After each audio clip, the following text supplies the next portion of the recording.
Checking the out-of-town scoreboard, Raptors could have made up a little bit of ground over at least one team as Charlotte lost earlier today, losing in overtime to the Phoenix Suns 101-97. Atlanta currently playing Denver. That game in the first quarter, and the only other game to think about is Orlando and LA, and you don't have to worry about the Magic. They're going nowhere fast.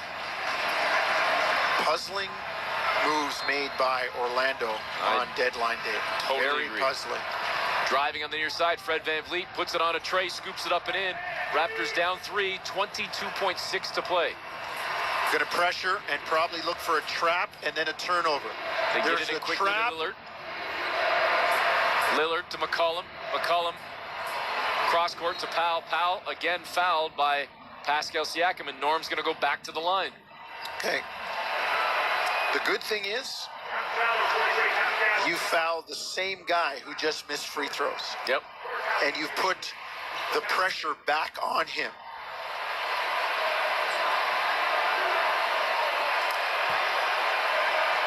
It's 15.5 seconds to play.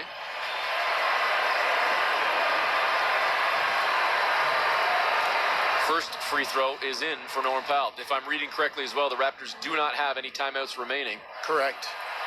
as they trail by 4. They lost a timeout with the review, and then they just took one after the Powell free throws that were missed moments ago. Second free throw for Norm. It's up and in. So the lead goes back up to 5, 120, 115. Again, 15.5 to go. The Raptors need a quick strike. Yeah. Real quick. Siakam to VanVleet. Back to Pascal. Ahead to Fred VanVleet. Running the far lane. Freddie runs into Derek Jones out on the wing now. On the near side to Siakam. He puts it on the floor. Goes to the 10. Fouled. No call. Lays it in. 6 seconds to play. Raptors down 3.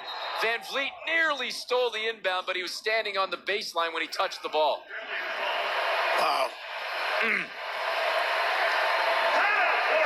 Portland takes the timeout. Well, Terry Stotts will definitely They're going to have to advance clean up this the one. clock as well, because the clock operator kept that thing going. It says zeros. It shouldn't be zeros. There should be about 5-6 seconds left in the game. Out-of-bounds play is under review. The referees are reviewing the out-of-bounds play. You know what?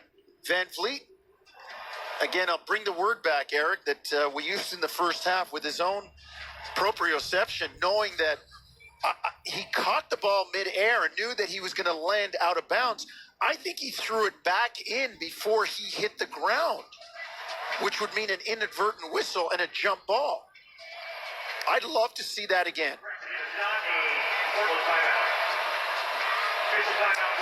Well, our TV friends have not shown us the replay yet, so we can't really break it down for you any further at this point, folks. But if we get another look, we will certainly try and clean it up. That said, we might have an answer from Rodney Mott and the officiating crew before we even see that last look.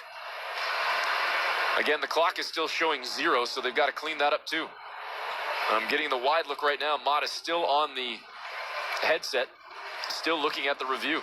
And now the headset come off. Here comes the official word. Well, now a quick word with the game officials and a quick chat with his fellow refs. And now the headset's gone back on to Mr. Mott. He's teasing us right now. All right, now here comes the word. Ball on the floor is confirmed. Toronto's out of bounds. Portland's ball. We set the clock to 5.9. 5.9. Well, there you have it. We didn't get another look, but I guess what you said, Jonesy. Here's the look right now. Fred intercepts the pass. It's really close. Really close. He did exactly what you said, Jonesy. He caught the ball, then as he was landing, he threw the ball back in bounds. But they're saying that the ball was still just barely on his fingertips as his foot made contact with the floor. That was like a bing-bang play, and he just missed releasing before touching the floor. So 5.9 seconds remain. Portland's ball. They'll inbound from the baseline again. That said, now I think they've called a timeout, so maybe They may just advance the Yeah. ball and then use that rule that I can't stand. I've got some of my coaching people texting into me saying, they are pretty sure he released the ball before he landed. Well, listen, I'm not doubting your coaching friends, and I love that they're hitting you mid-game. The only thing I can say in retort to that is the replay center has got multiple officials, let alone the officials looking at their own screen too. They must have slowed that thing down frame by frame because it was super close to us. Super close. Yeah. Portland did indeed advance the ball, and if you remember last game against Phoenix, the Suns did the same thing late. Advanced the ball, then threw it into the backcourt, and the clock ran out, and the game was over. See if Portland does the same. This time they get it into Lillard, and the Raptors forced to take the foul. Only 1.1 seconds came off the clock, so that's the good news. Bad news is it's Damian Lillard going to the stripe, and if he hits even one, that's going to put a fork in the Raptors.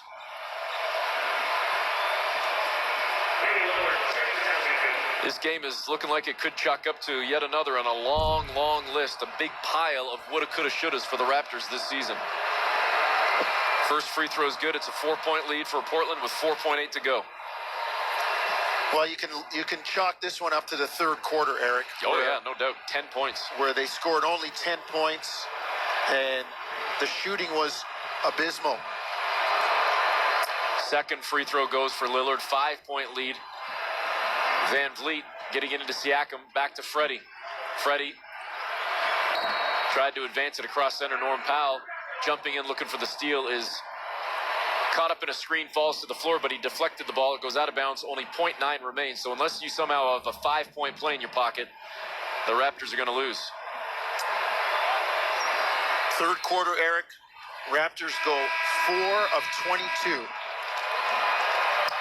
And Covington steals the inbound pass, and that will do it, folks. The Toronto Raptors lose by 5, 122-117, the final. The Raptors now have lost their second straight game after that lone victory, a decisive one over the Denver Nuggets.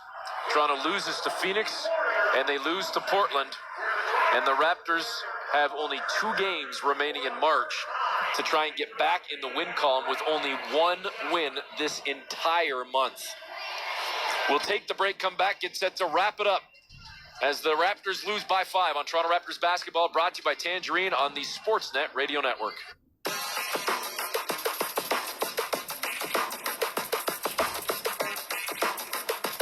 Have your long-term disability benefits been denied? Hi, I'm Wendy